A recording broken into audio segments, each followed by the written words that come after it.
Good morning everyone. Shrimati Mohardevi Tapadia girls college Jaswantgarh के इस YouTube channel में आप सभी का बहुत बहुत स्वागत है। आज इस टॉपिक में हम डिस्कस करेंगे वो है प्रॉब्लम ऑफ पॉपुलेशन, यानी जनसंख्या की समस्या है। तो भारत में एक बात कही जाती है कि भारत की जो सबसे बड़ी जो समस्या है वो पॉपुलेशन की समस्या है। हम ये आंकड़े हमारे इसलिए बताते हैं कि रियल में भारत में बड़ी मात्रा में जो है जो जनसंख्या निवास कर रही है, और जो इतनी बड़ी जनसंख्या है उनकी आवश्यकताएं भी बहुत ज़्यादा होती है। और किसी भी देश की सरकार को, किसी भी देश को ये सोचना पड़ता है कि उन जो लोगों की जो आवश्यकताएं हैं वो किस तरीके से पूर्ति हो। उनको रोजगार की भी समस्या होती है, बड़ी मात्रा में उनकी डिमांड्स होती है, उसकी भी समस्या होती है। तो किस तरीके से इन सभी चीज़ों को फिलअप करें, तो वो भी एक बड़ी समस्या का एक टॉपिक है हमारा।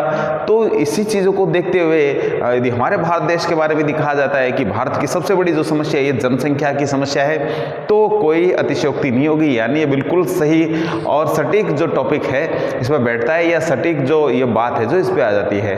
तो आज हम वो कुछ रीज़न देखेंगे जिनकी वजह से हम ये कह सकते हैं कि भारत की जो सबसे बड़ी जो समस्या है वो एक पॉपुलेशन की ही समस्या है। तो कुछ हमारे ऐसे टॉपिक्स हैं जिनके आधार पे हम ये बता सकते हैं कि रियल में भारत की जो पॉपुलेशन की जो समस्या है वास्तव में ये बड़ी समस्या है। किस तरीके से, कुछ पॉइंट्स लेते हुए हम बात करेंगे आज कि भारत की जो सबसे बड़ी जो समस्या है वो यही है। तो सबसे पहला हमारा पॉइंट है वो है कुछ इस तरीके से, आर्थिक विकास में बाधा।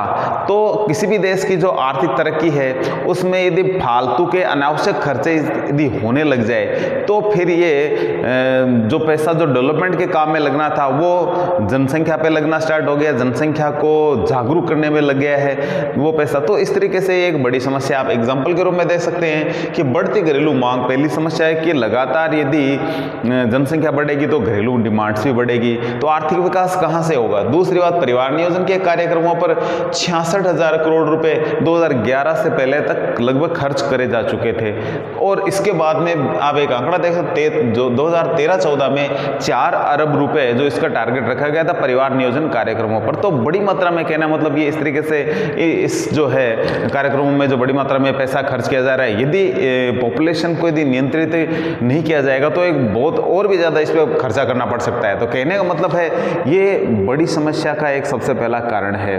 तो कहने का मतलब ये हुआ कि हमारी जो बड़ी मात्रा में जो राशि है जो इधर लग रही है, यदि ये पैसे किसी अन्य कामों में लगाए जाते, किसी डेवलपमेंट वाले कामों में लगाए जाते, जहां क्योंकि यहाँ तो ये खर्च ही हो नहीं, यहाँ पे किसी प्रकार का ये वापस प्रोडक्टिव जो पैसा ये प्रोडक्टिव कार्य में नहीं लगाया जा रहा है, ये अनप्रोडक्टिव कार्य है। यहाँ पे पैसा बड़ी मात्रा में अनयूज ही हो रहा है, लेकिन ये भी करना पड़ रहा है, मजबूरी है। तो ये पहला पॉइंट रहा इसका।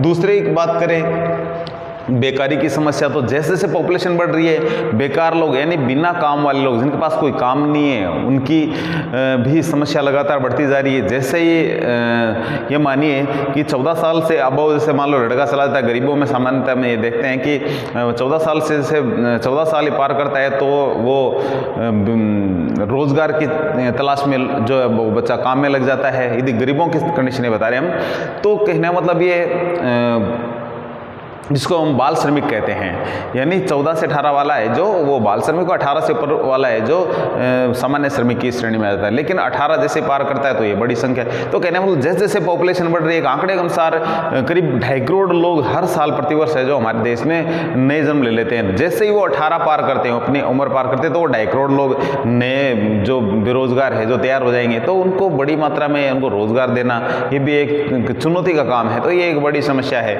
तो ये लगातार बेकारी की समस्या बढ़ती जा रही है, हर साल 2.5 करोड़ के आसपास। गरीबी एवं निर्धनता की समस्या, अब जितनी बड़ी मात्रा में पॉपुलेशन बढ़ रही है तो इसमें हम देख रहे हैं कि जो लिटरेट लोग हैं, कम पढ़े लिखे लोग हैं, वो ये देखते हैं कि जितनी मात्रा में बड़ी मात्रा में बच्चे होंगे वो ज़्यादा ही कमाने वाले होंगे, और कमाने वाले जितने ज़्यादा होंगे हमारे पैसा ज़्यादा आएगा। तो ये सामान्यतः इलिटरेट लोगों में ऐसा देखने को मिलता है कि परिवार इतना बड़ा होगा पैसा उतने ज़्यादा कमाएंगे लोग। तो इस तरीके से जनसंख्या वृद्धि का एक कारण ये भी हो जाता है। तो कहने मतलब इससे क्या होगा, रियल में ये निर्धनताएं बढ़नी है। क्यों? क्योंकि जैसे बड़ा होता है बच्चा उसकी शादी कर देंगे, वो अलग अपना परिवार बना लेगा, तो इस तरीके से फिर वो की वो स्थिति आ जाएगी। नहीं तो पढ़ा लिखा पाते अपने बच्चों को, जो गरीब लोगों की स्थिति बता रहा हूँ मैं आपको। तो कहने का मतलब ये हुआ कि ये भी एक बड़ी समस्या है, निर्धनता लगातार बनी रहेगी, गरीबी भी ऐसे ही बनी रहेगी। राष्ट्रीय आय एवं प्रति व्यक्ति आय में धीमी वृद्धि। हम देख रहे हैं कि हमारी राष्ट्रीय आय है वो भी इतनी तेज़ी से नहीं बढ़ी है जितनी कि बढ़नी चाहिए थी। आप आंकड़ा ले सकते हो 1961 से 1991 तक राष्ट्रीय आय के जो आंकड़े हैं वो लगा देख रहे हैं आपकी 215% ही ग्रोथ हुई थी उसमें, लेकिन यदि प्रति व्यक्ति आय की बात करें तो 58% ही बढ़ी है। तो कहने का मतलब है राष्ट्रीय आय में भी कोई ऐसा कोई खास ज़्यादा है जो इनकम नहीं जनरेट नहीं हुई है ज़्यादा, और प्रति व्यक्ति जो आय है पर कैपिटा इनकम है वो भी हमारी बहुत कम बढ़ी है 30 सालों में। इसके अलावा हम बात करें खाद्यान्न आवश्यक वस्तुओं की समस्या, अब जो भी पैदा हो रहा है उसको खाने के लिए तो कुछ ना कुछ चाहिए, यदि देश में नहीं हो रहा तो विदेशों से मंगवाना पड़ेगा। तो जो इनकी जो खाद्यान्नों की जो समस्या ये एक बड़ी समस्या है जनसंख्या की, तो उनको खाने के लिए अन्न की व्यवस्था करना और करना ये भी एक बड़ा चुनौतीपूर्ण काम है। तो खाद्यान्न की समस्या लगातार बढ़ती जा रही है हमारी, क्यों? क्योंकि इसका सिस्टम ये है कि जनसंख्या तो इस तरीके से बढ़ रही है, एक से 2, 2 से 4, 4 से 8, 8 से 16, ये इस तरीके से बढ़ रही है। जबकि खाद्यान्न में तो किस तरीके से ग्रोथ हो रही है, 1 से 2, 2 से 3, 3 से 4, 4 से 5, 5 से 6। तो ये आप देख सकते हैं कि ये इस तरीके से पॉपुलेशन बढ़ रही है ऊपर वाले आंकड़े से, और खाद्यान्न में जो टेक्नोलॉजी हम सुधार करते हुए हालांकि ग्रोथ कर रहे हैं, लेकिन जनसंख्या के मुकाबले हम ग्रोथ नहीं कर रहे। तो ये एक बड़ा पेचीदा मामला, ये समस्या है। नेक्स्ट बात करें आवास की समस्या, तो एक जो भवन निर्माण संगठन है 1981 का एक आंकड़ा है हमारे पास, उसमें 2.1 करोड़ लोगों को मकानों की आवश्यकता थी। ऐसे लोग थे जिनके पास मकान थे ही नहीं। और इसके बाद में यदि बात करें कि देश के कुल जो 12 बड़े हमारे जो महानगर है उनमें जो लोग रहे 1/3 उनकी जो आबादी है वो गंदी बस्तियों में निवास करते हैं, यानी झुग्गी झोंपड़ियाँ होती है। हम ज़्यादातर हम बड़े महानगरों में जब भी हम एंट्री लेते हैं तो सड़कों के किनारे पे और रेलवे ट्रैक के किनारे पे आप देखते हो कि झुग्गी झोंपड़ियाँ होती है बड़ी मात्रा में। यदि आप दिल्ली, मुंबई, मद्रास, कलकत्ता यदि देश के बड़े महानगरों में जाओगे तो आपको ऐसी चीज़ें देखने को मिलेगी। रेलवे ट्रैक के किनारे गंदी बस्तियाँ मिलेगी आपको, या अन्य out of area, industrial area out of, जैसे ही शहर के थोड़ा सा बाहर निकलते हैं तो इस तरीके से बहुत सारी ऐसी बस्तियाँ बनी हुई है।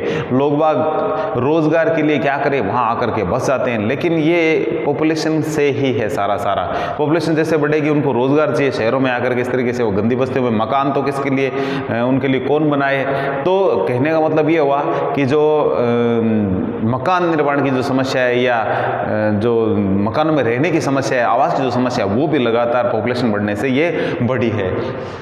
नेक्स्ट पॉइंट की यदि बात करें तो वो है अनुत्पादक उपभोक्ताओं की बढ़ती संख्या। अनुत्पादक का मतलब ये हुआ कि ऐसे लोग जो उत्पादन कार्य में नहीं लगे हुए। इसका मतलब ये हुआ कि जो 14 साल से छोटे उम्र के हैं जो लोग हैं वो इसमें आ जाते हैं, और 60-65 साल से अधिक वाले लोग, नॉर्मली 60 के बाद रिटायर कर जाता है, लेकिन लोग कुछ लोग 65 साल तक की भी उम्र में हम देखते हैं कि काम करते रहते हैं प्राइवेट सेक्टर में भी। तो कहने मतलब लगभग 60-65 साल की बाद वाले एज के जितने भी लोग हैं वो भी लगातार, क्योंकि पॉपुलेशन बढ़ेगी, निकले तो पॉपुलेशन से ये सारे, तो ये अनुत्पादक उपभोक्ता है। और बहुत सारी महिलाएं भी है जो काम नहीं करती है, तो ये अनुत्पादक उपभोक्ताएं हैं जिनकी संख्या लगातार बहुत बढ़ती जा रही है। एक आंकड़ा लेते हैं तो इसमें हम देख सकते हैं कि 1961 में जो ये अनुत्पादक उपभोक्ता थे जो प्रोडक्शन नहीं कर रहे थे उनकी संख्या 25.6 करोड़ थी, लगभग 26 करोड़। 1981 में ये और बढ़ करके आप देख रहे हो कि 46.4 करोड़, या आप 46 करोड़ इसको लगभग मान सकते हो।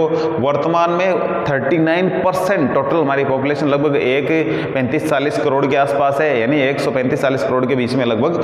तो उसका यदि हम निकालें तो लगभग 55 करोड़ के आसपास ये आंकड़ा बैठता है। तो 55-56 करोड़ के आसपास लोग वर्तमान में हैं ऐसे जो बिल्कुल कोई काम नहीं कर रहे। तो ये किसके कारण बढ़ रहे? पॉपुलेशन से ही ये सारा आंकड़ा हमारे सामने ऐसा आ रहा है। तो लगातार हमारे जो अनुत्पादक उपभोक्ता है उनकी संख्या में भी बड़ी मात्रा में ग्रोथ हुई है। नेक्स्ट पॉइंट करें शिक्षा है, स्वास्थ्य सेवाओं की समस्या। अब जितने भी भारत में जो पैदा होने वाले बच्चे हैं उनको शिक्षा की भी सुविधा चाहिए, उनको स्वास्थ्य की भी सुविधा चाहिए। तो कहने का मतलब है उन पे भी सरकार को बड़ी मात्रा में खर्चा करना पड़ता है। देश की इनकम इतनी है नहीं कि इन सभी जो ये स्वास्थ्य सेवाएं सभी क्षेत्रों में हाई क्लास लेवल की उपलब्ध करवा दी जाए, या उच्च जो शिक्षण संस्थान है या उच्च शिक्षण संस्थान है वो भी हर शहर में उपलब्ध करवा दी जाए, हर गाँव लेवल पे अच्छे से अच्छे लेवल पे करवा दी जाए।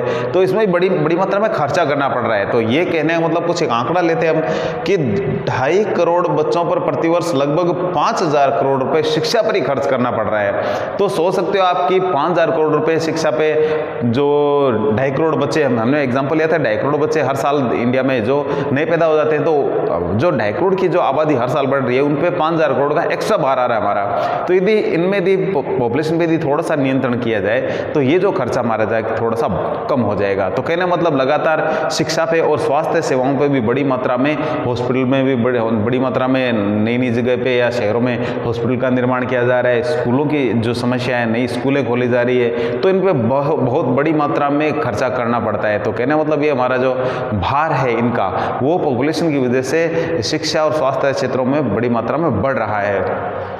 नेक्स्ट पॉइंट है पूंजी निर्माण में बाधा। तो पूंजी निर्माण, जब गरीबी या पॉपुलेशन से बढ़ रही है तो ज़्यादातर गरीबी है वो भी बढ़ेगी।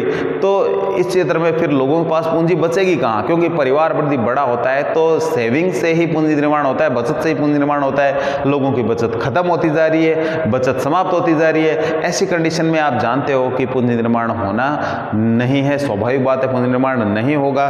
तो इसलिए हम बात करें पूंजी निर्माण में लगातार बाधा उत्पन्न हो रही है। यदि बात करें नेक्स्ट पॉइंट की विदेशी विनिमय संकट को बढ़ावा, तो ये है कि जो हमारे देश में जो पैदा, और उनको खाने के लिए, हमने बात करते थोड़े पहले कि खाने के लिए उन सबको सारी चीज़ें उपलब्ध करवानी पड़ती है हमें, लेकिन क्या हमारा देश वो सारी की सारी चीज़ें उपलब्ध करवा पा रहा है? यदि नहीं करवा पा रहा है तो हमें क्या करना पड़ता है? विदेशों से बड़ी मात्रा में चीज़ें खरीदनी पड़ती है, क्योंकि जो भी दुनिया में आया उसको खाना तो चाहिए।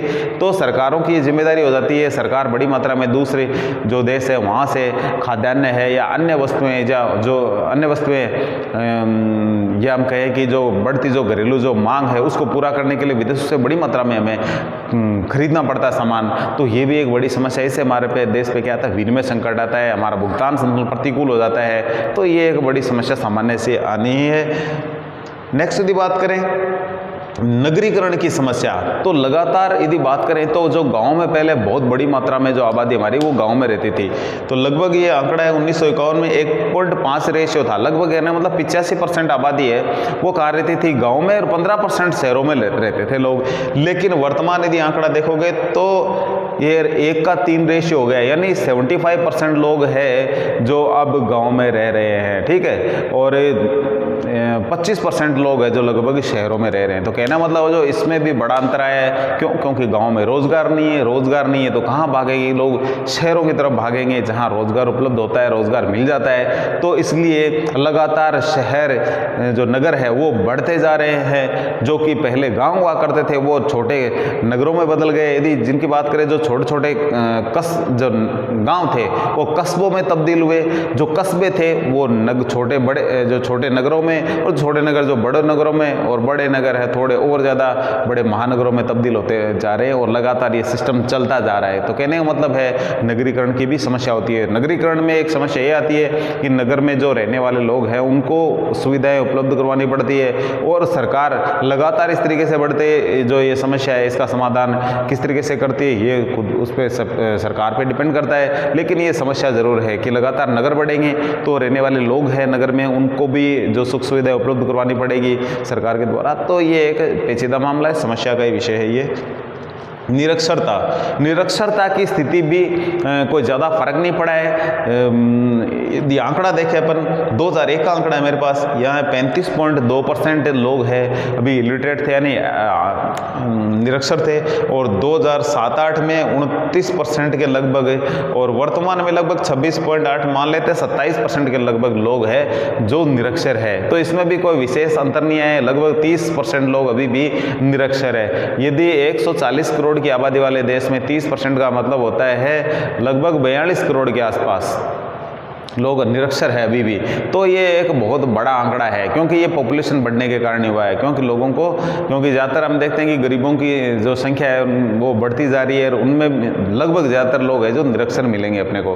तो ये मामला है जो लगातार बढ़ता जा रहा है निरक्षरता का भी। तो इस तरीके से देखें तो पॉपुलेशन के कारण ही ये जो सारी समस्या है हमारे सामने देखने को मिल रही है। तो हम ये कह सकते हैं कि भारतीय जो अर्थव्यवस्था की जो एक बड़ी समस्या है, भारतीय जो अर्थव्यवस्था की जो सबसे बड़ी जो समस्या है वो पॉपुलेशन ही है, ये कहा जा सकता है। इन बिंदुओं को देखते हुए हम ये कह सकते हैं कि भारत की जो सबसे बड़ी जो प्रॉब्लम है वो जनसंख्या वृद्धि है, और इसको यदि नियंत्रित नहीं करेंगे, इस पर नियंत्रण नहीं करेंगे तो आने वाले टाइम में और भी ज़्यादा समस्या हमें देखने को मिल सकती है। तो इसके लिए ज़रूरी है लोगों को जागरूक होना, लोगों को जो पॉपुलेशन से जो आने वाली जो समस्या है उनको समझना। तो इसलिए हम ये कह सकते हैं कि भारत में ये एक बड़ी समस्या है। तो आज के वीडियो में इतना ही, मिलते हैं नेक्स्ट वीडियो में। तब तक के लिए धन्यवाद। अपने वीडियो को लाइक कीजिए, शेयर कीजिए, यदि चैनल को सब्सक्राइब नहीं किया है तो वो भी कीजिए।